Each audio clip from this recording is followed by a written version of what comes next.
नमस्कार फ्रेंड्स, मु दीपक मोर YouTube channel विश्व रहस्य आपण मानक पुणी थरे स्वागत। अंतरिक्ष यह एमती एक जगह जहाँ विषय समस्ते जानापी चाहती। समस्त मन में यह प्रश्न थाए कि अंतरिक्ष वातावरण केमिति होइथिबो एवं सेठाकू जाउथुवा महाकाश यात्री माने केमिति रहुथिबे, कौन करुथिबे, कौन खाउथिबे आदि विषय भी जानवा को इच्छा हुए। तेबे आम सौरमंडल थिबा ग्रह मानक गुड़िक विषय आमे पढ़ीछु एवं शुणीछु, किंतु सेथि मध्यनु किछि प्रश्न आम मन में आसे जे सूर्य चारिपाटे घुरुथुवा ग्रह गुड़िक मध्य कौन किछि शब्द बाहर। तेबे ताहार उत्तर हेबो हाँ। आमर सबु ग्रह समेत पृथ्वी एवं सूर्य ठारू मध्य किछि शब्द बाहर जहाँ कि परस्पर ठारू अलगा, किंतु ए शब्द को आमे सीधा सड़क शुणी पाइबानी, कारण अंतरिक्ष रे कौनसी वायु न थाए।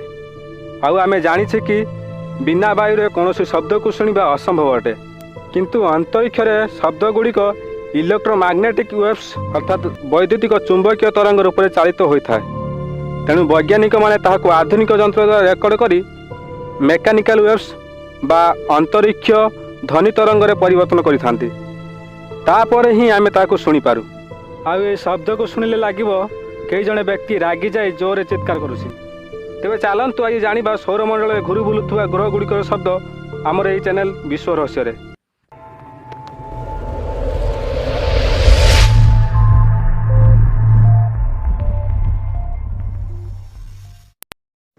यही भिडियोटी को देखा पूर्व कान रे हेडफोन देवा जरूरी अटे।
तो फ्रेंड्स, आपन को ये वीडियो किपरि लागला कमेंट बॉक्स रे कमेंट करंतु एवं निजर सांग मान सहित शेयर करंतु।